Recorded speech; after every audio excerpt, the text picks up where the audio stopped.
Here goes nothing. So this channel is going to be all about triathlon, fitness, health, wellness, and basically everything else that I've learned in the past 18 months as I've been training for my very first Ironman and getting into running, cycling, swimming, and ultimately endurance sports. If you're thinking about doing them, they're epic. The community that you meet, the people that you meet are second to none. I've been lucky enough to do a ton of sports my entire life. And when you start getting towards elite level sports, sometimes things don't feel like a community. And this is one sport, certainly Ironman, where everyone is just willing everyone on. So definitely go ahead and get involved. But this first video is all about how the heck did I get into Ironman? What can you learn from it? And what are the tips that I've learned that could hopefully help you as you go for your very first Ironman race. And one other thing, I'm definitely here to prove that you can do it on just an iPhone. There's so many creators out there. Go check out Harry Palmer, who's an Ironman triathlete. You don't need fancy gear. And I'm sure I'll get to the fancy gear, but let's see how we get on with iPhone only. And yes, this is on a slant because the stand is on my bike. We're upgrading the gear soon. So when you're signing up for your first Ironman, the very beginning is often the scary part. For me, I've always been a competitive athlete in other sports, cricket, tennis, golf, but never swimming, biking and running. So where I started was just seeing what I was capable of. My first tip to anyone thinking about doing Ironman or Challenge or UTMB is before you even book a race, what I did was I said I'd give myself 3 or 4 months to prove that I can do a half marathon by itself, a 90-kilometer bike ride by itself, and a 2-kilometer swim by itself. For me, I was then able to digest that if and when I booked my very first half Ironman, I was actually able to do it in incremental steps. And by doing each individual leg by itself, I could kind of bet on myself that with more training, I can piece them all together for a final race. And if you're listening to that, yes, my first Ironman is a half distance, or it was a half distance. Coming from a background of no swimming, cycling and running, I really thought an Ironman sounded way too crazy. But then I learned there was a 70.3 or a half distance.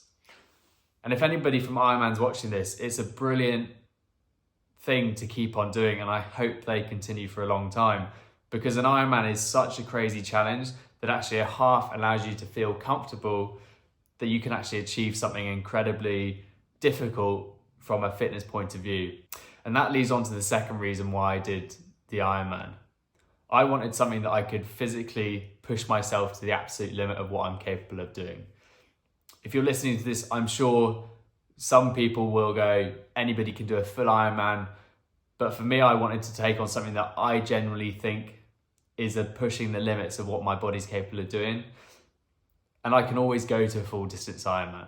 And so if you're worried about where do you start, you don't have to jump in and going to book, the hardest Ironman in the world. You can jump straight into a half distance.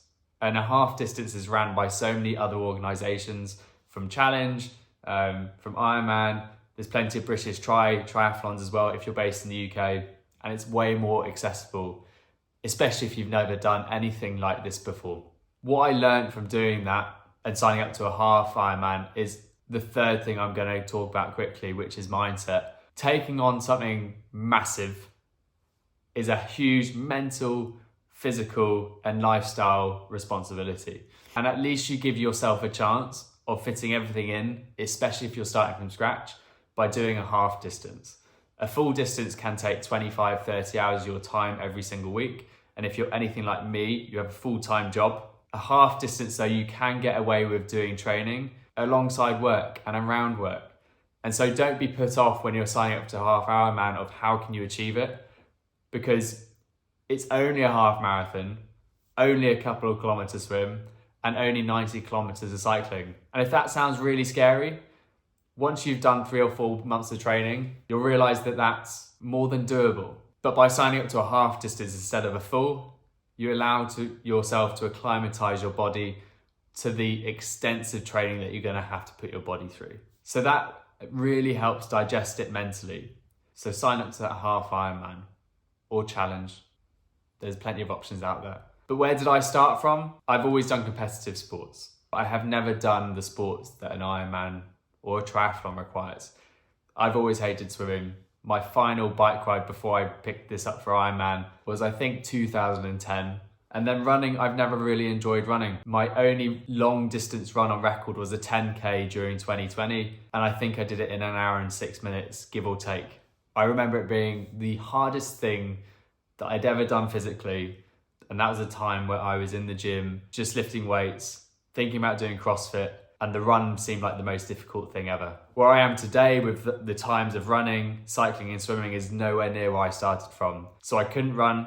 Well, I could do a 10K in over an hour, but if you're seriously competitive, that's not phenomenal. I had to learn how to cycle more than 1 kilometer, and I had to learn how to swim from scratch. There's a lot of things you can do with gear, and I've been lucky enough to invest in gear that helps me through to get a really good time. But swimming's one of those ones where I couldn't do 25 meters or one length in a pool. But anybody who knows what swimming's like, jumping in a pool, not being able to do one length, and then imagining doing 2 kilometers in open water was absolutely terrifying. So if you're in that camp where you've never swam before and you are signing up to a crazy event like a half Ironman or an Ironman, it is 100% doable, but you're gonna have to train a lot, for sure. So that's where I started. I couldn't swim, really. I'd never jumped on a bike, or at least I hadn't for 12 years, or 11 years to be precise. And my running was nowhere near a level that would make me feel confident that I could do a half marathon. So hopefully that gives you a little bit of hope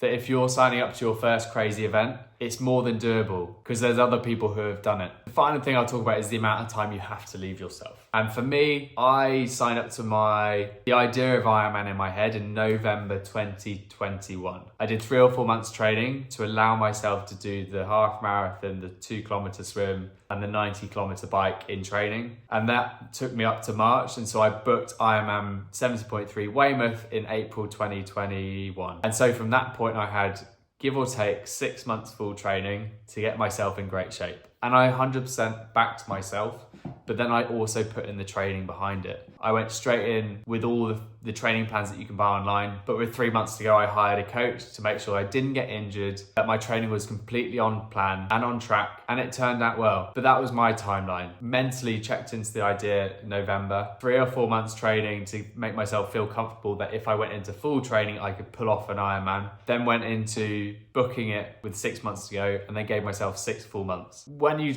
jump into this world, 6 months is a long time to do training, but I'm someone who really likes to prepare. I came in with no background in these sports, and so ultimately I played it safe, but I played it safe in a manageable way that I knew that I would be able to succeed if all things went well. And I think that's a really good lesson that I'm using again as I go into my second Ironman half distance. I've given myself a lot of time because I know I'm not a native to these sports and I know there's no miracles. And so I give myself a lot of time to train, and mentally that takes a big weight off your shoulders. It took a big weight off my shoulders knowing that I can just train consistently for a really long time and not worry about having a race the next week. There was plenty of time to get ill, potentially go through some niggles, think I'm not doing well, but then increase my training to feel good again. Having 6 months full training program really allowed me, and will definitely allow you, to put together a really intensive, solid 6 months training plan. And then mentally you feel way more capable because you've got a lot of time to prepare. Those are some short, sharp insights on my very first half distance. This is probably, hopefully, going to be the worst produced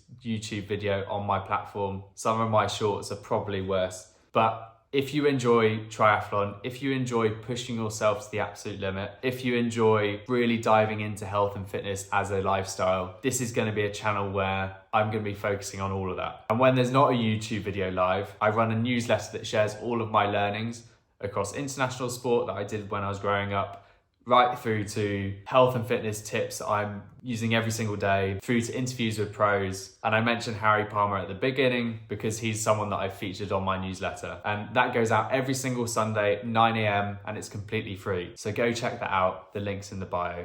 And so yeah, that concludes vlog 1 on a slant with dodgy lighting. Hopefully the content is useful. And so if this gets over 10 views, I'll be happy. But thank you for tuning in, and I'll see you soon.